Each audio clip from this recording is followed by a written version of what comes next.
আমরা মেয়েরা সবচেয়ে বেশি খুশি কখন হই জানেন? যখন বাড়িতে মা বাবা আসে। হ্যালো বন্ধুরা, আসসালামু আলাইকুম। সবাই কেমন আছেন? আশা করছি ভালো আছেন। আপনাদের দয়ায় আলহামদুলিল্লাহ আমিও ভালো আছি।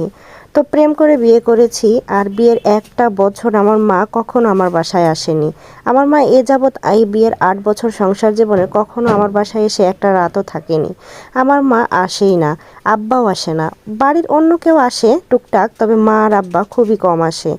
আগে মা আসতোই না, তবে আমার ছেলে হওয়ার পর থেকে আমার মা আমার বাসায় একটু একটু আসে, তবে এসে একটুও লেট করে না। মানে হয়তো বা আসে 1 ঘন্টা 2 ঘন্টার তারপরে আবার চলে যায়। তো হঠাৎ করে মাকে ফোন দিয়ে বললাম যে মা আজকে একটু আসো তো, খুব দরকার আছে। তো মেয়ে যেহেতু ফোন দিয়ে বলেছে দরকার আছে, সেজন্য মা চলে আসছে। আর মার জন্য আমি পাতিহাঁসের মাংস রান্না করেছি। আমার মা কিন্তু এসে খেতেও চায় না। তো যাই হোক, রান্নাবান্না শেষ করে খাওয়া দাওয়া করে মাকে নিয়ে এই তো আমাদের গ্রামে একটা সুন্দর মেলা হয়।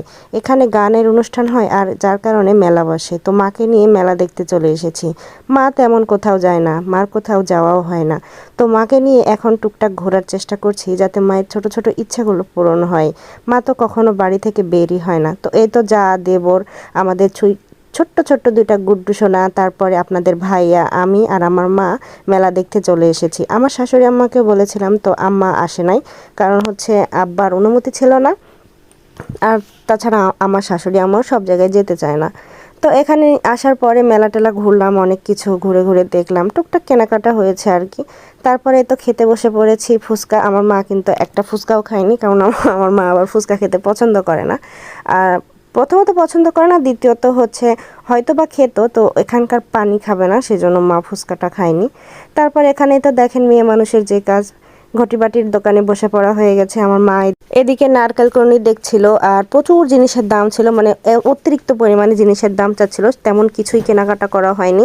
তারপরে এই তো দেখেন লোভনীয় দোকানে চলে আসছি, আচারের দোকান। আচার দেখলে মেয়েদের জিভে জল আসবে না এমন কোনো মানুষ আছে নাকি? আচার দেখলে তো জিভে পানি আসতেই হবে, বাধ্য।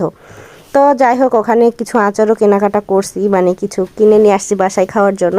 তারপরে তো আমরা চলে আসছি, আর এই তো আমার হাতে দেখছেন 2টা টুল। এই ছোট ছোট বসার টুল 2টা নিয়েছি, কারণ আমাদের এখানে গরমের সময় অনেক মানুষজন হয়, সবাই বসে থাকে, যেহেতু চারিদিকে বাঁশের ঝাড়, জায়গাটা অনেক ঠান্ডা ঠান্ডা, সে কারণে অনেক মানুষ হয়, সবার জন্য এই তো এই জন্য টুল 2টা নিলাম। তারপরে এই তো বিদায়ের সময় চলে আসছে, মা চলে যাচ্ছে। দেখেন কতটুকু সময় থাকলো আমার কাছে। তারপরে মা চলে যাচ্ছে, আর যেহেতু আমাদের বাপের বাড়িটা হচ্ছে ডাল রাস্তা, যার কারণে গাড়ি ঘোড়া খুব কম পাওয়া যায়। তো আপনাদের ভাইয়াই আমার মাকে গিয়ে রেখে আসলো। তারপর এদিকে এসে দেখছি আমার যা বোরখা না খুলেই খেতে বসে পড়েছে, মানে আচার, পেয়ারা মাখানো, পাঁপড় সে খাওয়া শুরু করে দিয়েছে।